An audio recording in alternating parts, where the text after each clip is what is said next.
Break के बाद स्वागत है आप सभी का। और अब बात दिल्ली की। दिल्ली में रहना अब और भी महंगा हो गया है। 2 दिन पहले ही सरकार ने ऑटो टैक्सी के किराए में इजाफे का ऐलान किया था और अब दिल्ली इलेक्ट्रिसिटी रेगुलेटरी कमीशन ने बिजली की दरों में इजाफा कर दिया है। दिल्ली में बिजली की दरें 1.5% तक बढ़ा दी गई हैं। दिल्ली वाले 1 मई से जो बिजली खर्च कर रहे हैं, इसके लिए उन्हें अब 1.5% ज्यादा कीमत चुकानी होगी। इस साल जनवरी से तुलना करें तो टाटा पावर के उपभोक्ताओं पर 3% और BSES के उपभोक्ताओं पर 4.5% ज्यादा बोझ बढ़ चुका है।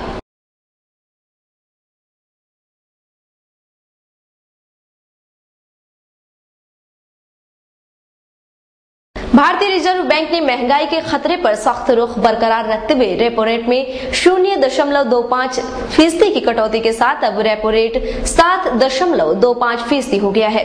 वहीं बैंकों की नकदी को सीधे प्रभावित करने वाले नकद आरक्षी अनुपात में RBI ने कोई बदलाव नहीं किया है।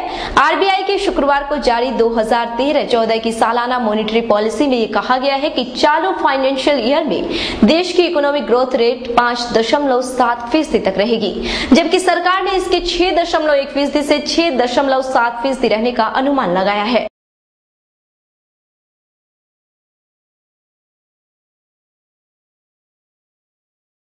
रुख करते हैं अगली खबर का। पूर्व म्यांमार में तेज बारिश से हुए भूस्खलन में कम से कम 16 लोग मारे गए हैं। मरने वालों में ज्यादातर सोने की खान में काम करने वाले मजदूर हैं। वहीं खराब सड़कों के चलते बचाव कार्य भी काफी प्रभावित हो रहा है। म्यांमार रेड क्रॉस के आपदा प्रबंधन अधिकारी क्याव सान विन ने बताया कि तेज बारिश के चलते बचाव कर्मियों को भूस्खलन का शिकार हुए दोनों गांव तक पहुंचने के लिए काफी मशक्कत करनी पड़ रही है। खबरों की माने तो भूस्खलन में अभी तक 16 लोग मारे जा चुके हैं और कुछ लोगों के घायल होने की आशंका है।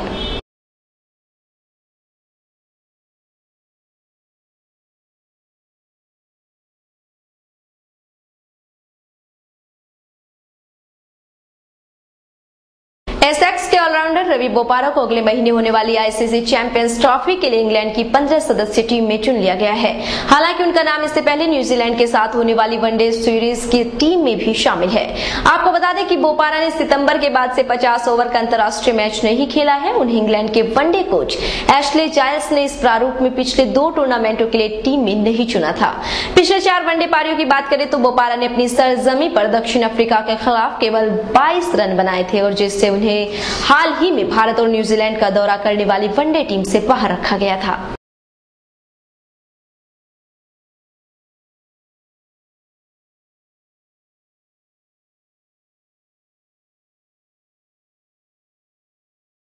वहीं जर्मन क्लब बायरन म्यूनिख ने दूसरी लीग में स्पेनिश क्लब बार्सिलोना को 3-0 से हराकर चैंपियंस लीग फुटबॉल टूर्नामेंट के फाइनल में जगह बना ली है।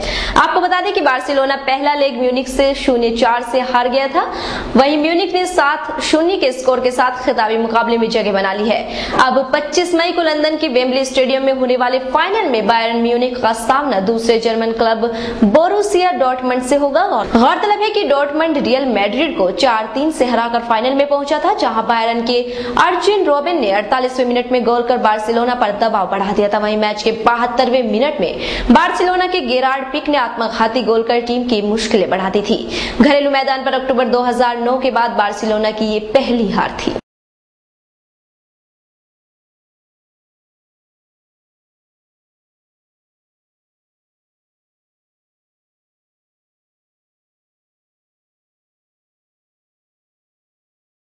और अब बात बॉलीवुड जगत की। आगामी अंतर्राष्ट्रीय कांस फिल्म महोत्सव बॉलीवुड और हॉलीवुड दोनों के लिए खास माना जाता है। इस साल कांस महोत्सव में बॉलीवुड अभिनेत्रियों का जलवा भी जोरों में देखने को मिलेगा। आपको बता दें कि महोत्सव के दौरान अलग अलग मौकों पर अभिनेत्री ऐश्वर्या राय बच्चन, सोनम कपूर और फ्रीडा पिंटो रेड कार्पेट पर नजर आएंगी। गौरतलब है कि तीनों अभिनेत्रियां सौंदर्य प्रसाधन ब्रांड एलओरियल के ब्रांड एम्बेसडर के रूप में कांस कार्पेट पर नजर आएंगी।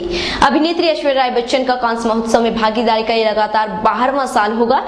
भारतीय सिनेमा के 100 साल पर 19 मई की शाम होने वाले उत्सव की ऐश्वर्या राय बच्चन विशिष्ट मेहमान होंगी।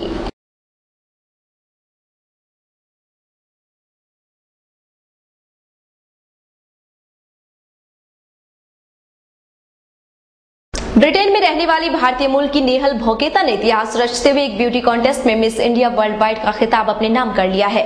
यह खिताब अपने आप में बेहद खास है। जी हां, सौंदर्य प्रतियोगिता जीतने वाली नेहल पहली बधिर सुंदरी है।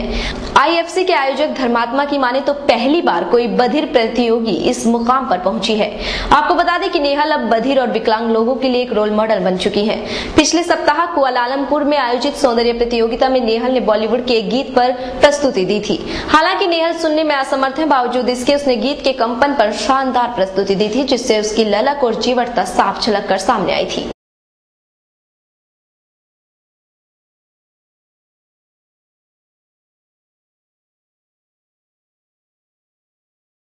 बॉलीवुड अभिनेता रणबीर कपूर को मुंबई अंतर्राष्ट्रीय एयरपोर्ट पर काफी मुश्किलों का सामना करना पड़ा है। ड्यूटी फ्री आइटम्स की जानकारी नहीं देने की वजह से रणबीर को 3 घंटे तक कस्टम विभाग की निगरानी में रहना पड़ा। कुछ घंटे की इंक्वायरी सेशन और 50,000 रुपए के जुर्माने के बाद रणबीर को छोड़ा गया।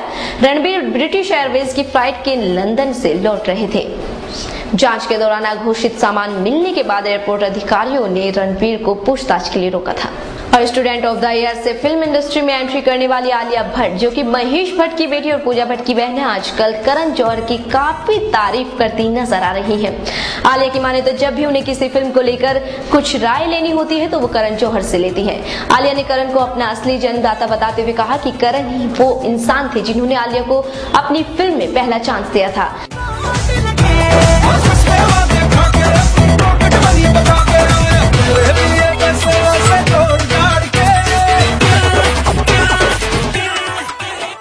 और फिलहाल मेरे साथ इस बुलेटिन में बस इतना ही। इसी के साथ मुझे दीजिए इजाजत। नमस्कार।